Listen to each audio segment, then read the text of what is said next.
kids, hope you all are doing well.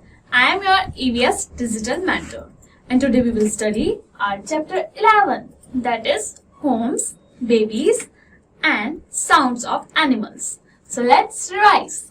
So here is a grid given to you. Here is a word search in which 7 animal sounds are hidden.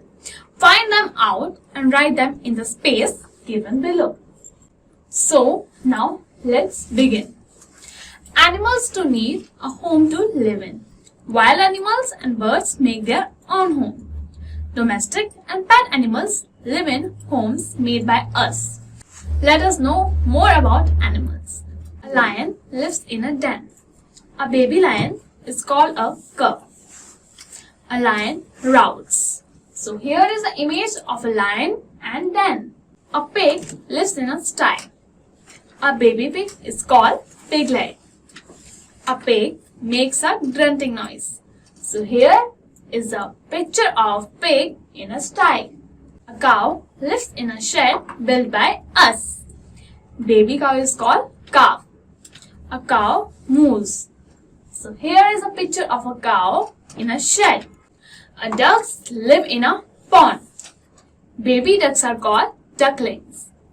Ducks make a quacking sound.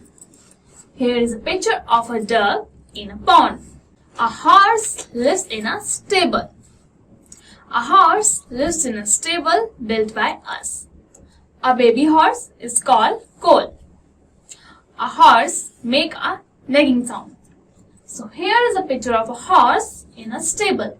A dog lives in a kennel built by us. Babies of dogs are called puppies. A dog barks. So here is the picture of a dog in a kennel. A sparrow lives in a nest. Babies of sparrow are called chicks.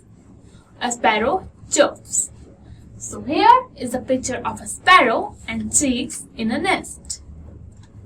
A hen lives in a coop.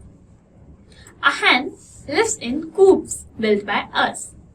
Babies of hens are called chicks. A hen cuckles. So here is a picture of a hen in a coop. A goat lives in a farm. Its babies are called kids. A goat bleats. So here is a picture of goat. A cat lives in our houses. Babies of cat are called kittens. A cat meows. So here is a picture of cat. So let's write. A part. Answer the following questions. First, where do wild animals live? Second, what is the home of horse called? Third, what is a sound made by a pig called? B part, match the following. So let's do. Here is a grid and you have to take the animals to their home. So I hope you learned something from this chapter. So we will meet in next chapter. Till then, bye.